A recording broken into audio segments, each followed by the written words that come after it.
সকালের শুরুটা যদি ঠাকুর ঘর থেকে হয় না, তাহলে খুবই কিন্তু ভালো হয়। তো দিনটাও ভালো যায় আর মনটাও ভালো থাকে কিন্তু। গুড মর্নিং বন্ধুরা, তোমরা সবাই কেমন আছো? আশা করছি ভালো আছো, আর আমিও ভালো আছি। মৌসুমি নতুন একটি ব্লগে তোমাদের সবাইকে স্বাগতম। আশা করছি আজকের ভিডিওটা তোমাদের ভালো লাগবে।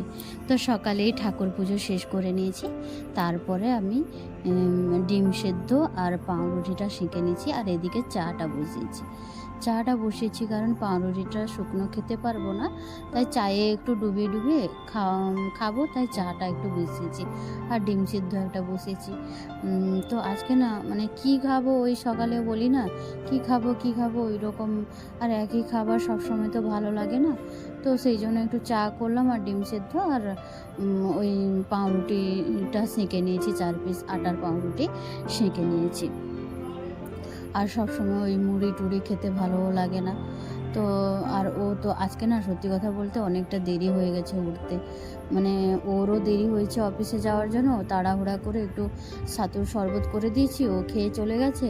তারপরে পুজো টুজো করে এই পাউরুটি সেঁকে ওই খাওয়া দাওয়া করলাম। তারপর সকালের কয়েকটা বাসন ছিল, ওইগুলো মেজে নিচ্ছি। শরীরটা না আজকে খুব একটা ভালো নেই, মানে ভালো লাগছে না, কেমন কোনো কাজই করতে ইচ্ছে করছে না। কয়েকদিন ধরে না অনেকটা পরিশ্রম হচ্ছে, আর কয়েকদিন ধরে ওই যে মর্নিং ওয়ার্কে যাচ্ছি, মানে সকালবেলা মানে পুরো সেই ভোর থেকে উঠছি, তো ওই 4:30টার পরে উঠে পড়ছি। তারপরে আর ঘুমাই না, কারণ ঘুমালে তো ওই মর্নিং ওয়ার্ক করে আসার পরে ঘুমালে কিন্তু কোনো কাজ দেবে না।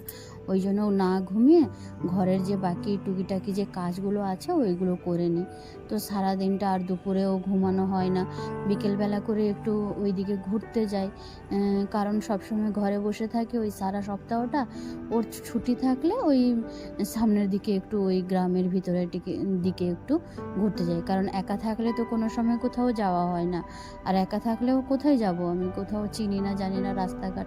ও থাকলে ও চেনে জানে, তো সেই জন্য যাই। তো শরীরটা আজকে খুব একটা ভালো লাগছে না, ওই জন্য কাজগুলো করতে আলসেমি লাগছে। আর কিছু করার নেই, কাজ তো করতেই হবে, কারণ নিজের সংসার, নিজের একার সংসার। তো যদি এখানে একসঙ্গে থাকতাম, অন্য কেউ থাকতো, তাহলে হয়তো একটু করে দিত কেউ একটা, বা বড়মশাই থাকলেও ও একটু কিছু করে দেয়।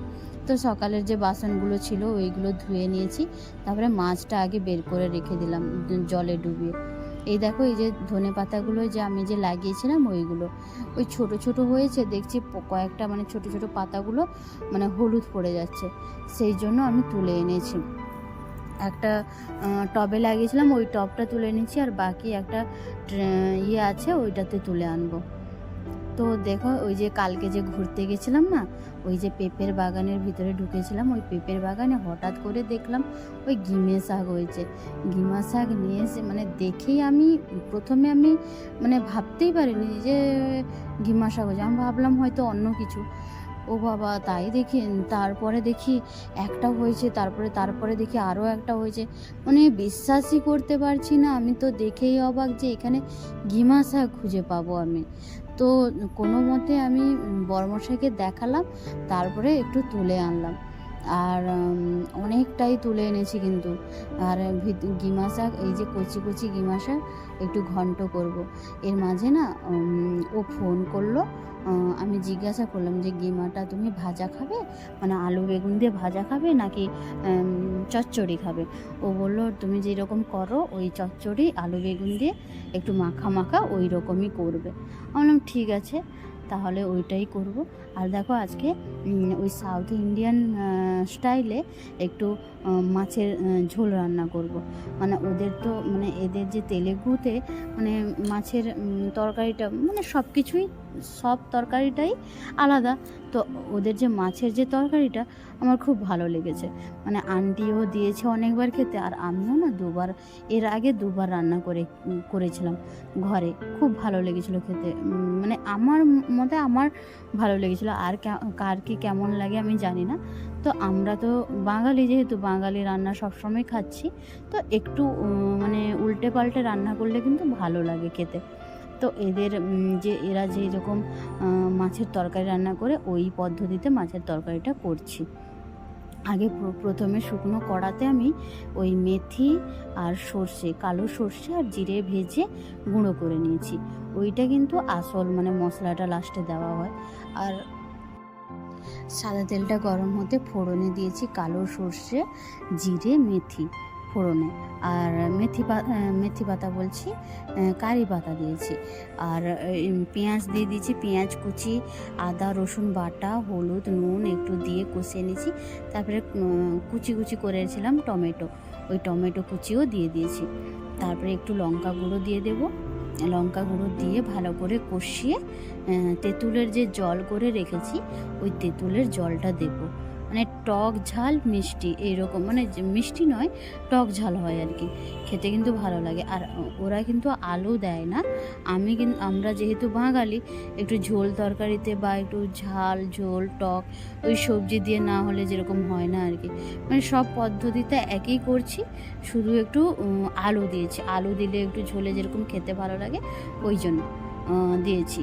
আর এই আলুটা এত মানে সেদ্ধ ভালো হয়, একটু হালকা তরকারি মানে কষিয়ে নিলেই আলুটা কিন্তু সেদ্ধ হয়ে যায়, পুরো সেদ্ধ হয়ে ঘেঁটে যায় আলুটা, মানে গোটা গোটাভাবে থাকে না।